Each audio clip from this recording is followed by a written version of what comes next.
Also would like to, there we go, there's record. So you might get a little button there. Don't be too afraid of it or anything. Let me grab my thing here. Oh, yes. Would like to, if you would prefer to follow along in French, please activate the French subtitles. Si vous préférez suivre en français, veuillez activer les sous-titres. So we do want to be as inclusive as possible to everyone, and make sure that as many people who wish to participate in this very important subject are able to do so. We do want to remind all participants that we are generating a safe space here, so that we want to be respectful of everyone. Obviously, we do like robust conversation, and that can sometimes lead to difference of opinion, but we do have to remind everyone that anyone who is not respectful will be asked to leave or removed from the webinar. I'd now like to pass it over to Maria Challard, the Director of Indigenous Research from the Canada Climate Institute. Thank you so much for being here, Maria. Thanks, Frank. Everyone. Thank you so much for joining us. And I want to raise my hands and say Haichka to Frank for moderating this conversation. I've learned a great deal from Frank this past summer. All of you will have seen the pre-read that was circulated. I hope you get a chance to look through it. That was a piece that was published by Frank, Joel Krupa, and Kevin Hanna. And I hope you can dig into that, either you already have or you will after this this webinar. I also want to raise my hands and just say thank you to all of the folks that are speaking here today. We've got a lot of great expertise in this room, and for all of you for joining. So as Frank mentioned, I'm the Director of Indigenous Research at the Canadian Climate Institute. I'm joining you from unceded Qualicum territory. I'm of Penelakut and settler descent. I didn't grow up there. I grew up as a guest on Lilwat territory in Mount Currie, BC. And for folks who aren't aware of who the Canadian Climate Institute is, we're one of the hosts today alongside Indigenous Power Coalition.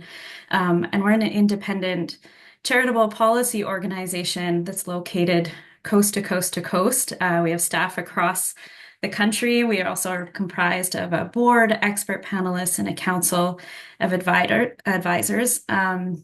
We produce in-depth policy research on policy solutions. And we have a strong commitment to uphold Indigenous sovereignty and self-determination, which is a really important part of this conversation here today. And it's my honor to welcome the next speaker, who's going to say a few words and who lives just across the mountain from me. He's a strong advocate for Indigenous governance and revitalization, and an expert in clean energy.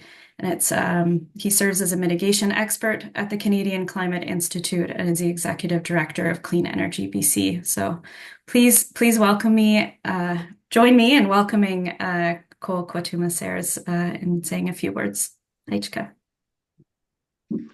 Thanks, Mariah. Thanks to the Institute. It's an honor to be part of the Canadian Climate Institute and an expert panelist member. Sorry if you can hear the drumming. My son just started drumming. He picked a perfect moment. And my name is Kwatuma Sayers. I am New Charles. I'm calling from my home territory here on Central Vancouver Island in Nupachesa territory. I am an advocate for First Nations owning and participating in clean energy projects, including transmission. So that's why it's an honor for me to introduce a newly formed organization, the Indigenous Power Coalition, which I am a co-founder with another co-founder here, Blaise Fontaine. And it is an honor to introduce this organization that's going to be supporting First Nations across Western Canada to raise the bar in owning transmission, and in particular, working at creating conditions for ownership of interties projects in Canada. So with that, I'd like to pass it back to Frank to get the panel going. Click, thank you. Well, thank you so much. Really appreciate it. All right. I think with no further ado, I'd like to start introducing our panelists, starting with Blaise Fontaine, who is Vice President and Director of Engagement with Proactive Planning. Thank you so much for being here, Blaise. We also have former Chief and Transmission Originator, you might say, Margaret Kenequanash. So wonderful to see you here, Chief. I will use your title because I do strongly believe in the once a chief, always a chief chief principal. So if I do refer to you as chief, don't correct me. I get corrected a lot. We also have former Grand Chief, Kahsennenhawke. Is that how I should say that? Or am I Gus totally butchering it? Gus, Kahsennenhawke. okay, Gus. Oh, wow, that's so beautiful. Sky Deer, who is former Grand Chief of the Mohawk Council of Ganawage and did some really wonderful transmission work through basically an international project, Quebec into New York, I believe. I can't wait to hear more of that. So we will start with Blaise. I got kind of a two-parter question for you here, Blaise. What approaches have transmission developers been taking when working with First Nations, Inuit, and Métis peoples, and how have their approaches evolved over the years? Such as to what extent have policy and regulatory frameworks driven or limited that evolution? Hi, everyone. It's a pleasure to be here. And it's so hard to be the first one to answer questions, but I'll do my very best in getting us started in a good way. But I guess I'll maybe preface this question by saying that I have, in my career so far, I've primarily represented developers with interests working with Indigenous nations and communities. And very recently, my focus has shifted in terms of I now choose to represent First Nations who are seeking to have their own transmission projects and who are potentially looking down development pathways and partnerships with development partners. So that's kind of my background as it relates to this question. But as we've seen, I mean, I'm only 37, but I'll say for the last like 50, 60 years or so, a little bit before my time, a lot of like historically developer-led projects where they were and are also presently, they're focused on developers' interests and priorities, which is, understandable to a large extent. But historically and even up until very recently, we would see a lack of Indigenous inclusion and consultation. Sometimes we would see impact benefit agreements or mutual benefit agreements. Sometimes there would be some job opportunities offered as well. But right now we're in a time of significant change in transmission. As First Nations have been taking the initiative and leading their own projects that serve the priorities of their communities. And this is a time of true change. And we'll hear from Kahsennenhawke and we'll hear from Margaret what that change looks like on the ground. I'm unfortunately not able to talk about my current projects as they're confidential still, but that's okay. But I can speak in a more general sense and in terms of my more general experience. So we are seeing First Nations coming to developers' tables before they come to ours. So this in itself is really, it's a real power move. So this is what enables nations to set the terms of the partnership and to be very selective with development partners. And that's something that I've always been really, really vocal about, that our people, our nations, they deserve to set the terms of engagement and of participation and ownership. And we're seeing this progressively more and more. And that's really a beautiful thing. So alternatively, we're also seeing more progressive transmission developers. So not only Indigenous nations and communities are becoming more savvy in transmission, but developers are becoming more savvy and respectful and progressive when it comes to working with Indigenous nations and communities. So we're seeing increasingly that developers are seeing First Nations not as barriers to development, but true partners.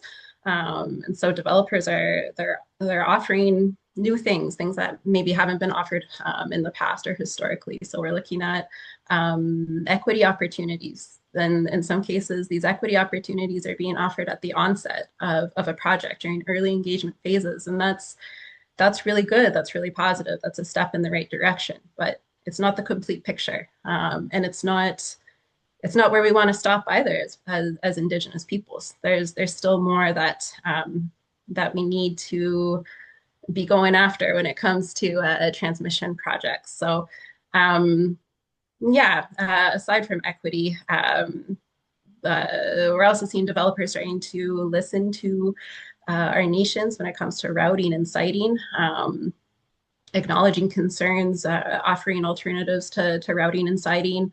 They're acknowledging that that working together, it takes trust and mutual respect. My co-speakers today will speak about what that looks like on the day-to-day, and they have some really wonderful examples of how that works. And yeah, I don't know. I would just have to say that it's been an incredible shift from the typical developer narrative of consultation and IBAs, and now our people are initiating, leading, owning these projects, which is, you know, this is incredible. This is what an incredible time to work in transmission, and what an incredible time to be speaking about this work. So I also know that my two co-speakers here spent a lot of time and effort having legislation be rewritten and policy rewritten so that their projects could be successful, so that they could go through and they could pursue the partnerships that they wanted. And yeah, that's we're changing the narrative, but we're also changing policy, which is pretty incredible.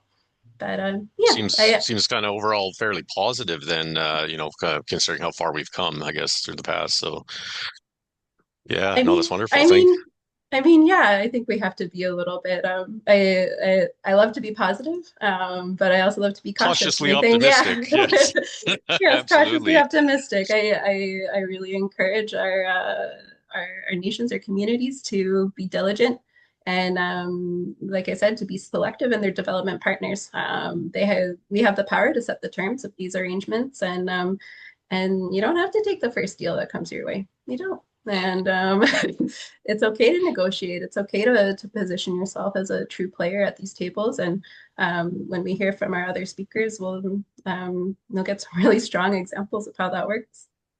Absolutely. Thank you. And that's a wonderful segue over to Chief Margaret. Margaret, can you share with us how Wataynikaneya Power came to be? What were the catalysts behind the inceptions and developments of this project? And how did you mobilize 24 nations to lead this project?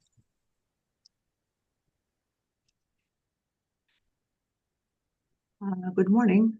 Bonjour. Good morning. Or good afternoon, I should say. No den kwenda go bishon do dem. And I mean we go ik tian jumen sek mina ko yak jam ya. And join the gitian spokesman. First of all, I want to acknowledge where Wataynikaneya is Wataynikaneya's head office is in the homeland of Animiki Waji, Animiki Waji, and Kchikaming Anishinaabe are signatory to Robinson Treaty of 1850, and we're very grateful that they've allowed us to be in their homeland to do this work. This project has been going for a very long time, as you are all aware. I'm sure you guys have read up on this. We've in 2007 is when this project started, when one of our industry partners identified the need for improved and reliable energy.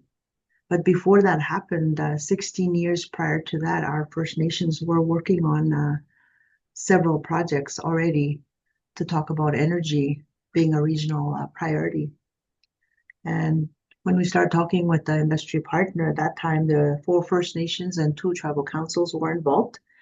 And the 4 First Nation leaders at that time indicated that, we need to include our affiliate communities, which kind of brought us to 10 communities. And our communities agreed to explore transmission and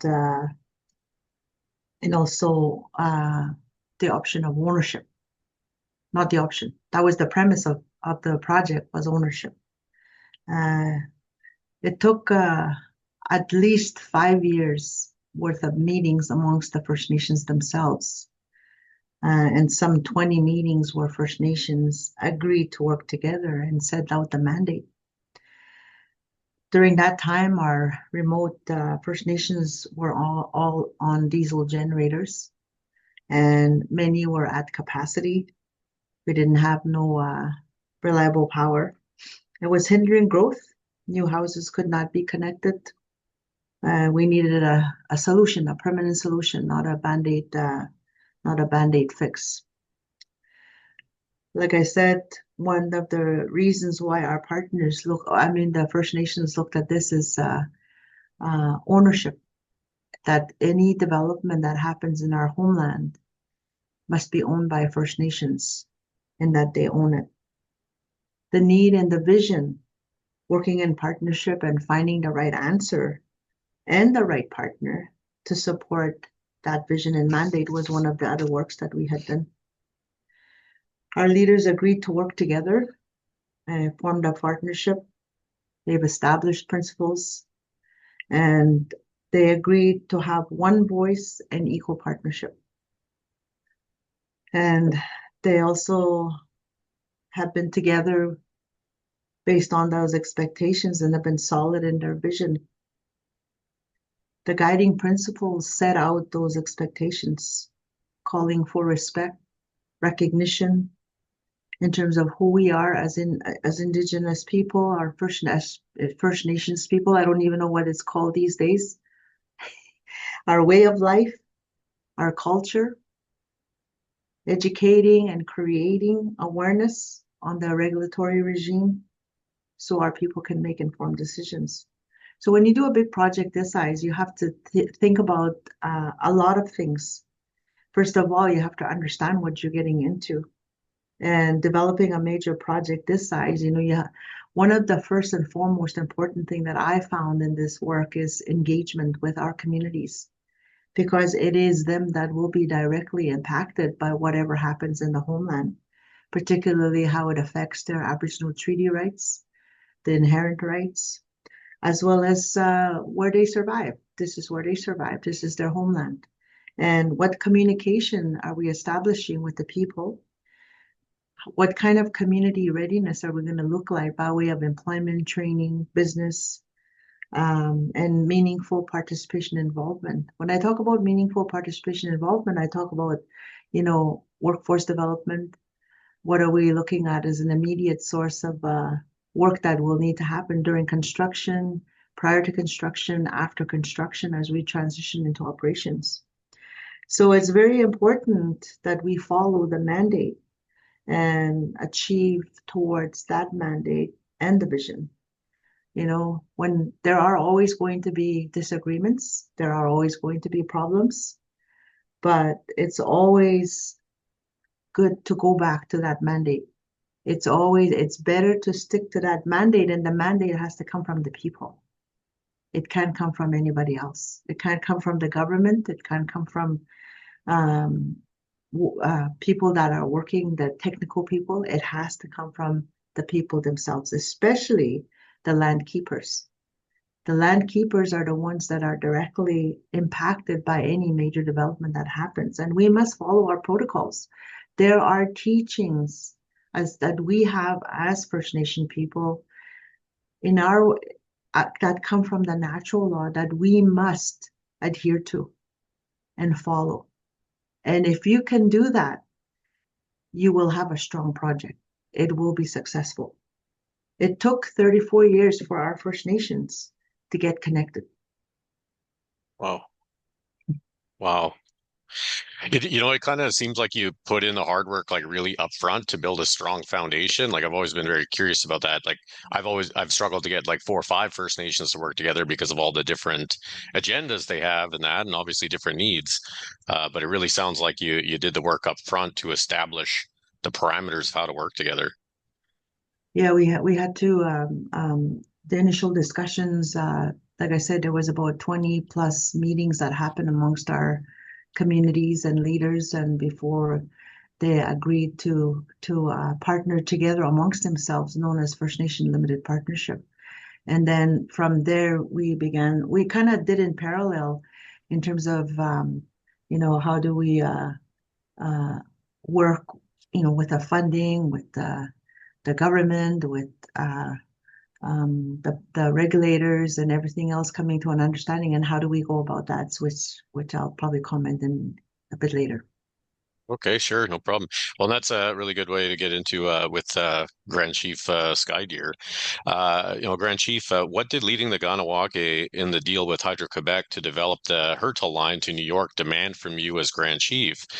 And how did you ensure that your nation acquired the equity they deserved in that project? And what did you learn about navigating systems like procurement, legislation, and utility partnerships that shaped how you think about economic development today?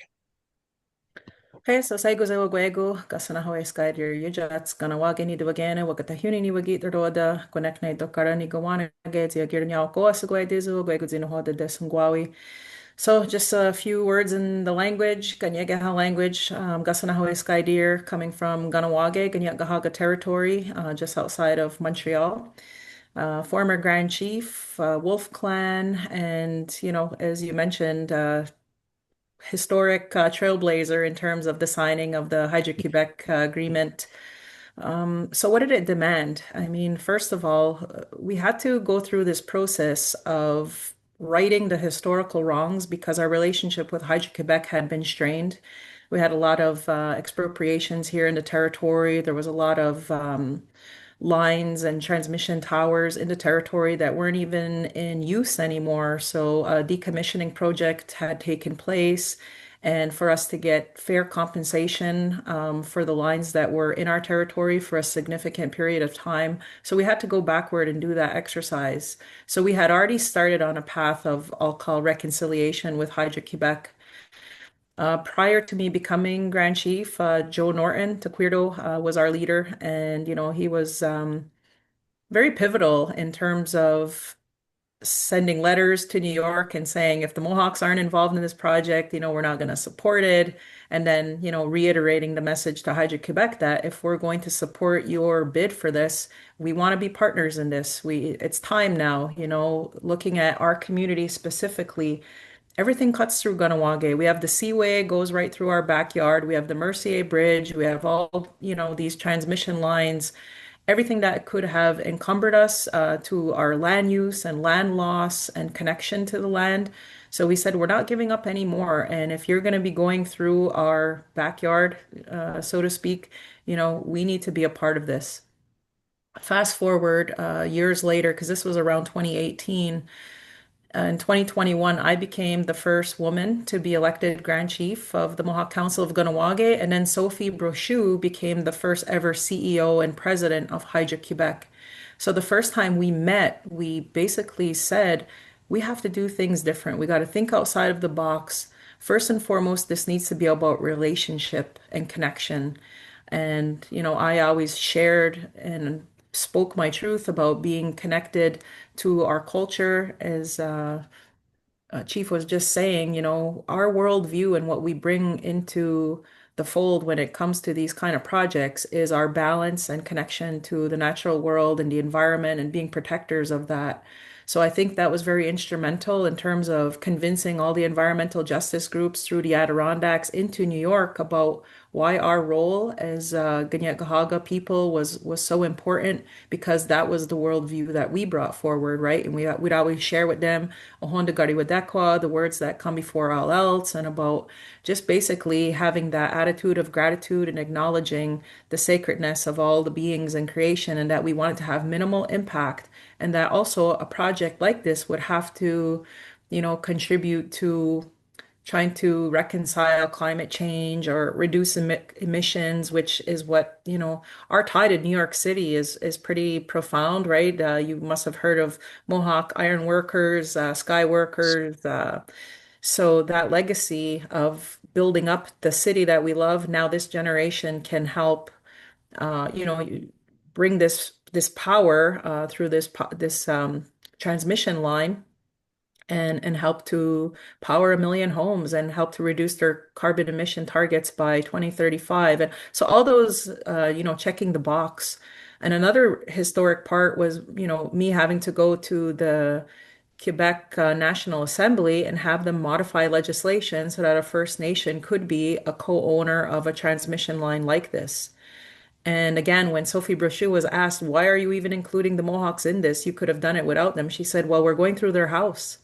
So to have that recognition of our, historic lands and, our connection to the land, really, I think changed the narrative. And I even had at the time Mayor Bill de Blasio in New York City say that if it wasn't for the Mohawks, Hydro-Quebec wouldn't have gotten this project. So to further Blaise's comment earlier that First Nations are starting to be looked at more as a viable business partner and bringing in, this kind of strength rather than being looked at as a barrier. So that was, I think, that trailblazing that we did. And, we opened the door now for other First Nations, not only in Quebec, but Turtle Island to get this kind of similar deal. It was a guaranteed 10%. Well, it's co-ownership for sure of the infrastructure, but in terms of the equity stake, a minimum of 10% with the ability to purchase up to 49% of, the business. So, and it's a 40-year deal. They also committed $10 million to, we're building a cultural center, museum, theater, tourism building here just next to our high school. And, so the relationship, as I mentioned, had to start on that solid footing. And thank you to Sophie Brochu and then after that, Michael Sabia for having that vision that First Nations need to be included. And, this is our time to show what we can do as partners. Wow. Yeah. And you obviously look at ECDEV a much different way now, having had those experience, like talking multinational, changing legislation. Like that's not something that ever normally would come across an economic developer's desk, but you did it, right? So yeah, that's got to be really amazing. Okay, how about Blaise? Now that we've heard a little bit, and oh, geez, it's too little in my opinion, but obviously we're pressed for time on this webinar. But how do Margaret and Gus's projects tell a bigger story about how nations can position themselves as true leaders in new transmission projects? How can we flip the development narrative so that Indigenous communities become the ones inviting developers to the table as potential partners and lead transmission projects on their own terms? Great question. So thank you to Chief and Grand Chief for your responses. I've had the pleasure of working with both of these women over the last few months, and in Gus's case, the last couple of years. And I have so much to learn still from these true leaders in this field. And they say don't meet your heroes, but I gotta say I'm very happy I got to meet my heroes because they're really they really are paving the way. But to answer your question, what is this how is this telling this bigger story? And so truly their project examples, they are a true reflection of the changing tides in transmission. So they're perfect examples of how First Nations should and can lead transmission projects. And so what we see lately with First Nations, with Indigenous communities in a more general sense, is this genuine appetite for them to lead, not just own, but to lead these projects. And that leadership component, it really can't be understated when our nations lead these projects. It leads to more successful project outcomes overall, not just for our nations, but for the development partners that we choose, while also, of course, minimizing impact on our homelands. This is the new story that we're telling of transmission. So, First Nations, they can position themselves as these true leaders by initiating these projects where possible. But when approached by a developer, they can and they should insist on both equity and leadership participation in these projects. And both of our speakers did a really good job of illustrating how to do that and how it is possible. So like I mentioned, the new story that we're hearing, that we're going to continue to hear, it's about the nation setting the terms of engagement, setting the terms of routing and siting, environmental impact mitigation, and really the terms of operation at the end of the day. So there's a really there is strong precedent that has been set by both of these projects that is continuously informing my work with Indigenous nations and communities. And yeah, this is a masterclass in how can Indigenous nations lead these projects. So yeah, so what else do I want to say about that topic? There's such big questions, Frank. No, they are, and I mean, you're kind of reflecting exactly what my community's experience was with the Wisquatam generation project. We did 200 megawatts of hydro in northern Manitoba that was directly tied to the bipole 3 transmission line. So I feel like it's, looking back on it now, it kind of seems like baby steps, but at the time that these projects were developing, it was all new ground for us, right? So I guess that's the whole thing now is, how to First Nations say like, well, hey, if there's something happening, we want to be part of it, but even getting ahead of it. And I think that's kind of the work you do now is helping nations that have opportunities to recognize those opportunities. My advice to all of them would be to reach out to you, right? So to help them get started, because there's just so much now that we have in like the lexicon of knowledge of transmission. Truly. And I think what makes transmission projects especially unique is that they are linear infrastructure projects. And in many cases of existing infrastructure and future infrastructure, these projects can and will traverse the territories of multiple nations. So it's complex work in that way. But I really liked what Margaret said about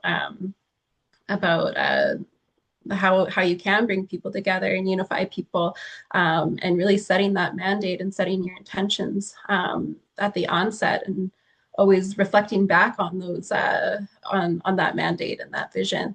I think it's we can pursue these projects as individual nations, but the bigger these projects get, the more nations can get involved, and we need to ensure that we can work together.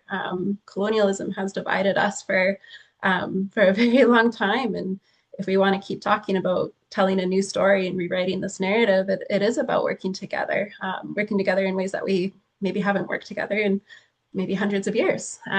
So it's, yeah. I just really value Margaret's experience specifically for bringing together so many nations and keeping everyone on task and keeping values at the heart of this work. Yes, it's very important to make these projects successful. Absolutely. So going back to Grand Chief Sky Deer, and we'll get maybe into the little nitty gritty of it a little bit more. What was it like to negotiate with a Crown Corporation on a project of that scale? And how did you influence the rewriting of legislation and history for Kahnawake to co-own a transmission project for the Crown Corporation? And why is this experience such a big deal to Indigenous communities and for the future of energy development in Canada? Yeah, so as mentioned earlier, I think the starting point had to be on positive relationships. And what they did was the team that they assembled from Hydro-Quebec was pretty consistent. So, working with these people, and going on these trips to New York, it was always like the same people. So what we did was we really formed genuine friendships. There was a sense of trust, a sense of camaraderie that was being built, a better understanding of our community, our people, and like I said, what we brought to the table in terms of our lived experience and why I think we brought a more better chance of success with the regulator, NYSERDA, and different entities in New York.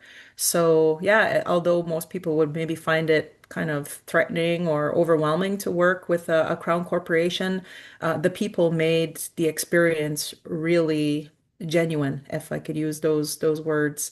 And as I mentioned, having the leader change right in the middle of, before we even got to the historic signing of the agreement, Sophie Brochu left and came Michael Sabia.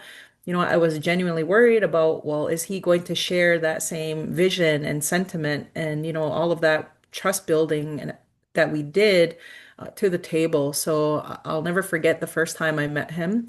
He came here to the community and we met at the Mohawk Council of Kahnawake, and he just reassured and, kind of had even a grander vision of how Hydro-Quebec had to do better in terms of, repairing those historical wrongs and all of the relations with the nations here in this province, and that we wanted to help to be that intermediary, right? Because I had heard that from some of the how would I call them, the groups in New York that were kind of against the project.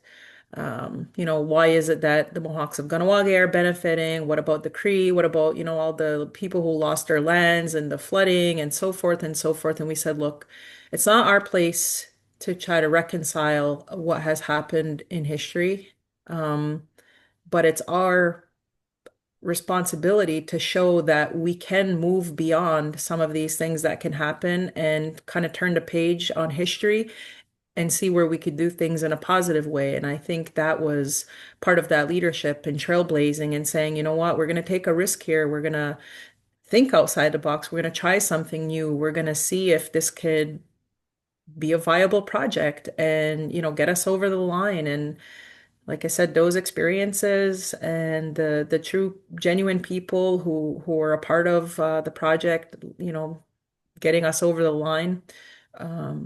It was just like a winning team. You need to have a good team of people.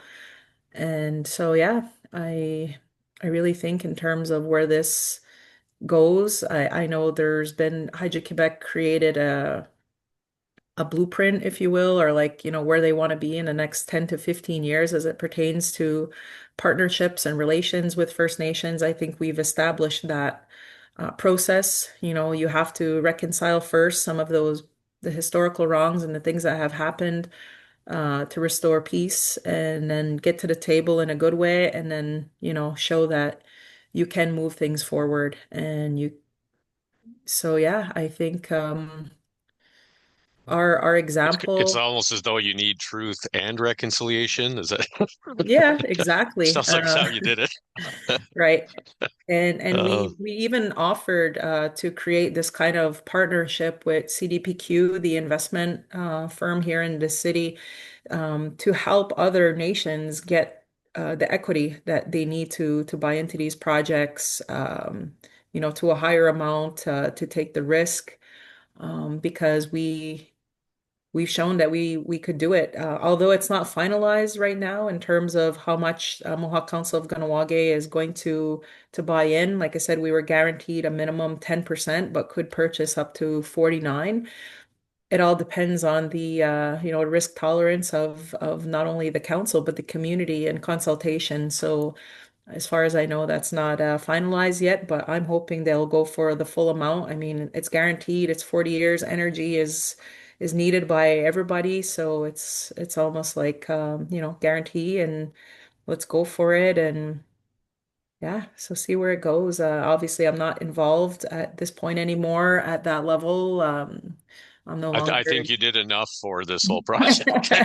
You went well above and beyond anybody's expectations. So yeah, no, wonderful that you're able to kind of pass the torch and let people carry on because, like as Margaret had said earlier, like these are sometimes multi-decade projects, right? And we can't Mhm. all just do it ourselves, right? And wonderful to have you as a role model for other Indigenous people who want to get into transmission and even just other major project development to not be scared away Mhm. by all the zeros in that, right? So no, my hat is off to you, absolutely.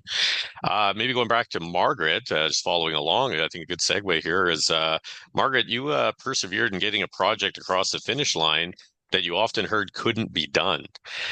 What were some of the policy challenges you faced working with utilities, governments, and development partners? And how did the systems around you, like permitting, funding, and partnerships, shape the path forward?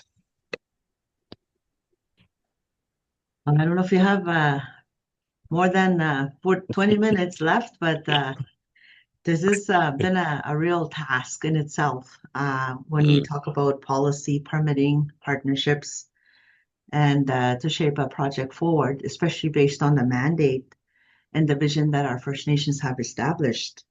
So one of the things that our elders have advised is, and we recognize it as that government policy, financial policy don't always work hand in hand with our protocols as Indigenous people, as First Nations people, with our natural laws particularly, and those expectations set out in those. We also received directives from our First Nations as we set this project. And what they said is that there be no recourse to the First Nations on any kind of financing arrangement or any costs associated with this project. And that we cannot leave no major debt on the backs of our children and future generation.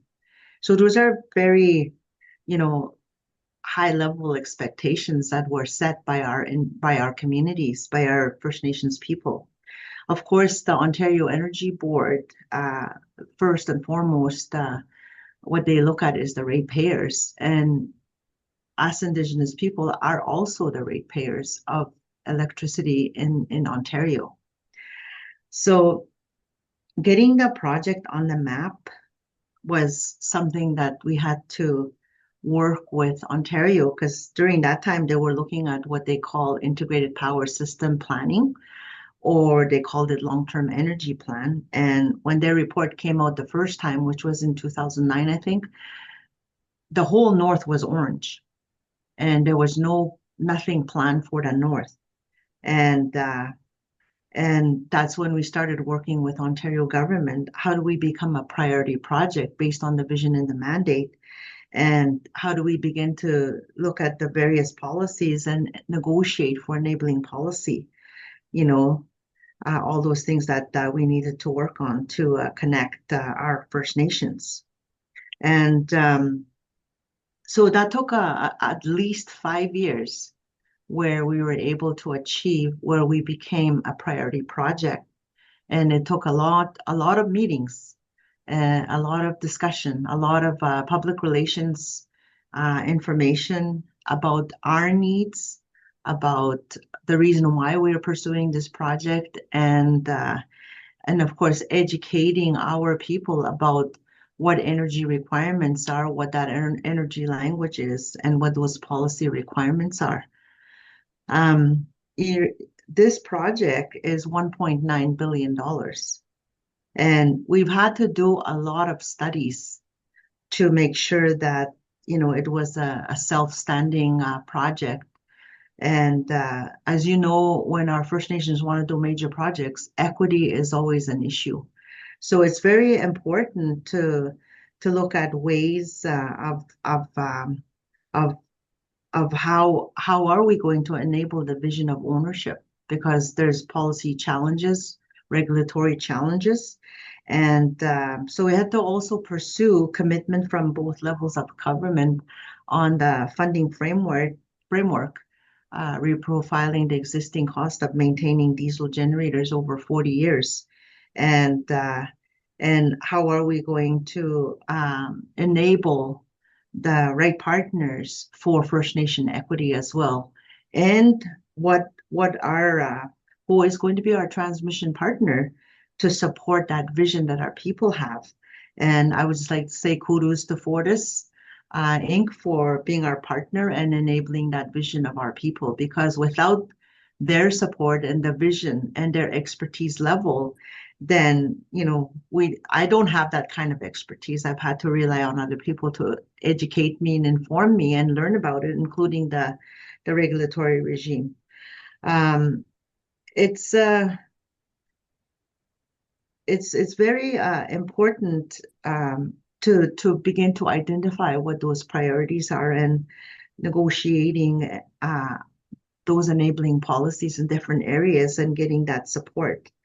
And so we've had to work with the Ontario Energy Board regulatory requirements, and we've had to convince, it seems, we have not being very successful, but I think with the work that we've done, we've told a story in terms of how these systems have to think outside of the box. Because if we maintain these policies, these regulatories, it remains status quo. When you do a transmission partner, the way that I found was that there was 5 things required. You needed the license, you needed the money, the know-how to build, operate, and maintain. There was no First Nation partnership or ownership. So how do you enable that vision into that system and to actually convince people this is how it's supposed to be in the homelands of our people.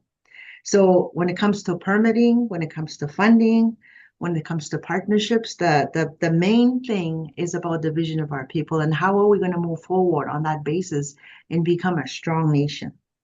So understanding the regulatory financing requirements, as well, the expectations set out in the guiding principles were the premise of every aspect of those discussions in the project requirements. Yes, in our contractual negotiations with our contractor, there's always rules on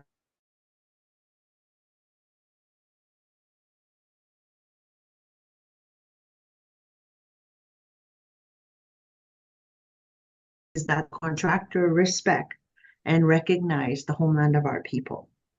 So as we transition from construction to operations, I'm finding that it requires a complete understanding of what those requirements are for utility, particularly when it comes to Ontario Energy Board rules, transmission system code, connection agreements, and they love agreements, these governments love agreements.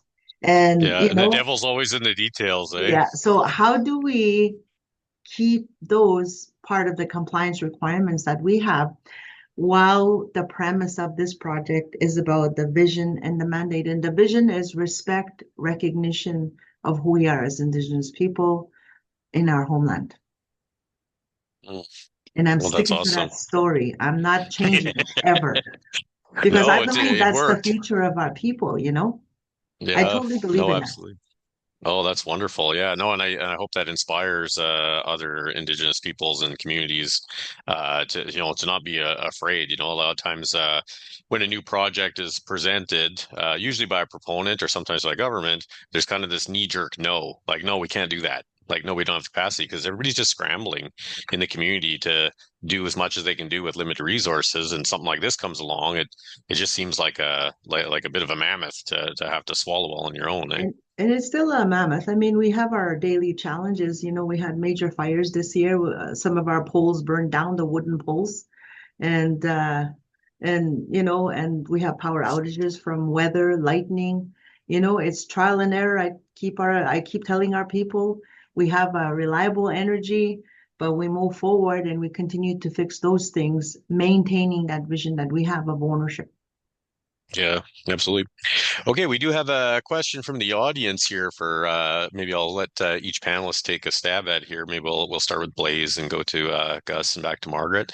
So the question is financial, which I know Blaise's favorite questions. But what they're asking is, how have you seen risk of these projects change over time financially, and what are the capacity gains from this change? Would you like to take a stab at that, at Blaise? Horrible question. That's a pretty tricky question. I feel like I'm not the best person to be asking, but I mean, with any sort of financial investment in a transmission project on behalf of First Nations, it's going to carry risks, and there are ways for our nations to protect their investments, and that protection of risk primarily comes from the protection of the project and protecting our interests in the project. So ensuring that we are maintaining that leadership role, that we're involved in the decision making, those major decisions that are being made, and maybe we're the ones making the decisions at the end of the day, anyways. And yeah, of course, another way that we can be protecting our investment and mitigating some of that risk is having the right development partners. And I mean, it's not just the banks that are investing in us, but it's ensuring that we're advocating for a good rate for ourselves, good interest rates, and then also the terms of our development partners, and ensuring that those terms satisfy our needs and that they satisfy our preferences. And yeah, those are just some of the ways that we can reduce financial risk in projects and protect our investments. But that's really all I can say about Yeah. that. No, absolutely. Grand Chief Sky Deer, what's your take on it? How have you seen the financial risk on these projects change over time? So I was on the council for 15 years. I started in 2009, and I remember the years when we used to run a deficit in our annual budget to getting to a point where we had, major surplus. So, I think being in a healthy financial situation, it takes money to make money. And once you feel more comfortable to be able to take more risk, then, there's more gains at the end. So I think in terms of the evolution of even the community having more financial understanding. There was a time, obviously, when banks wouldn't even lend to First Nations people, Yeah. let alone communities. We've seen such a change in direction in the last, the time that I was there up until present day. So, I think there's more of a willingness, I'll say, for this collaborative approach to taking risk for projects that are, I'll say, going to be successful, that'll have, long-term returns to the community. Like RDL specifically is a 40-year project. So, and once the community really understood what it meant, to have a historic project like this under our belt, we kind of pride ourselves in being trailblazers and leaders and, kind of doing things first. This was first of its kind in Quebec. So we see the proof is in the pudding. And like I said, I'm hopeful that the community and the council will go full throttle to the 49% that we can buy the stake in, and we'll see where it goes. I think the decision is within weeks or even months away. Okay. Chief Margaret, I'm going to modify the question slightly for you just because of the unique circumstance. There was a declaration a few years ago by Hydro One, which I feel was a direct result of your work, that they declared that their hope is for all future transmission lines in the province of Ontario to have 50% Indigenous equity. How do you feel about having opened that door for First Nations communities all over Canada? I think as long as it's true equity, Mm. Oh, wow. it's you can say First Nations have 50% equity, but do they really have 50% equity? Or is Mm. it a portion of whatever it is you're negotiating? So that's one of I think, as people go into partnerships, they have to look at various risks. One is the equity position of the First Nation, and where is that coming from, and how is it backstopped?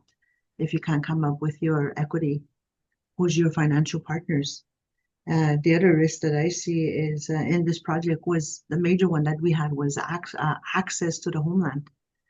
Because the reality of it, if you're going to build something in the homeland of our people, and maybe it's different in our area because it's quite a high. It's 2/3 of Ontario that still has natural environment.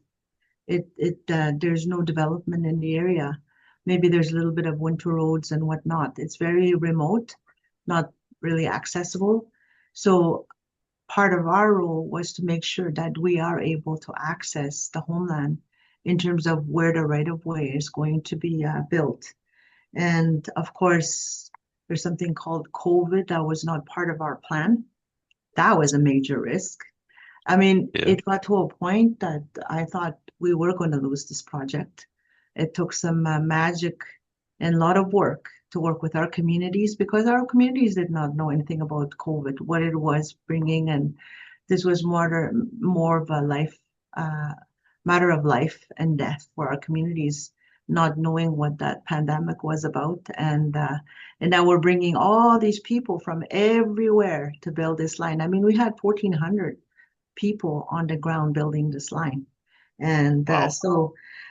fires is another big major one that we've had to deal with, and we continue to deal with that today. So how has that changed? I think enabling the vision of ownership and building a major infrastructure in the homeland is we're maintaining that today, despite all of the risks and challenges we've had to face over the years. I mean, we're still negotiating with our contractor in terms of the final costs, which I can't go into detail. Yes. But that to me is a success for our people, and hopefully government don't go change policies and rules that will impact that. You know, they intend to do that once in a while too. You got to always watch the government policies and the government changes that come about. You know, that could impact those arrangements that we've put in place. And I always remind the government, you know what, if you're going to make a change on this, I got to talk to 24 First Nation and both levels of government and 5 financiers, and because we've had to deal with 5 banks as well. And then we had to do some backstoppers that we worked, our First Nations have set up their own arrangements in terms of how are they going to get their equity supported, guaranteed, and all that stuff. So there's a lot of work that had to be put together and putting this whole arrangement together. And we do have what we call a trust amendment, a trust agreement that we have with the federal government in terms of how the funding formula that is being put that has been reprofiled into the project. And we don't get that money as First Nations. That goes to Ontario government. So if Ontario tells you that they did a lot for this project, maybe temporarily they did. But so still a lot more work to be done then, it sounds there like, is even still though we've lots made a lot more of work to be done. Yes, definitely. Awesome. Well, we're just got a couple minutes left, so I just want to throw another curveball at Blaise, just because I like to do that. In your opinion, what is the projected demand or outlook for Indigenous transmission projects over the next 10 years? I love this question. So, as I kind of mentioned before, that this is a really pivotal time for Indigenous leadership and transmission, and what makes it such a prime opportunity, such a prime time to be pursuing these projects is well, there's a little thing called the United States that has really What's that? changed. What's the United States? It's Donald Trump. Yes. Yes. Okay. Thought we weren't This going to is go there, Blaise. Thought we were going to I'm not going to go there in a bad way. I'm going to No. go there in a good way. This Yeah. has really changed the way that Canadians feel about our partnership with the United States in terms of trade.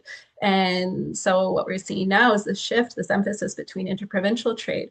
And interprovincial trade can look like many things, but you know, for us, for our work, this can mean transmission. This can mean the way that we trade electrons can now go across provincial boundaries as opposed to just, you know, going north to south.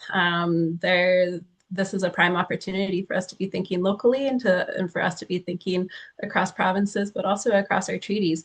So in the next 10 years, I mean, we're working on this right now. We're working on this right now, where we're trying to enable and equip First Nations to fully lead these projects on their own, and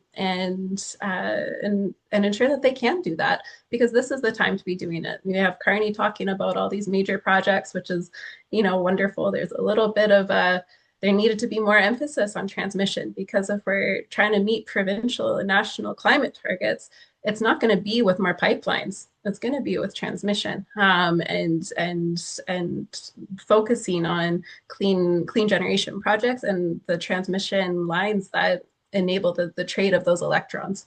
So yeah, I think we're going to see a huge surge in Indigenous leadership and ownership of these projects, and I think we're just at the start of it. So come back to me when I'm 47, and hopefully I have a few things to be proud of. So.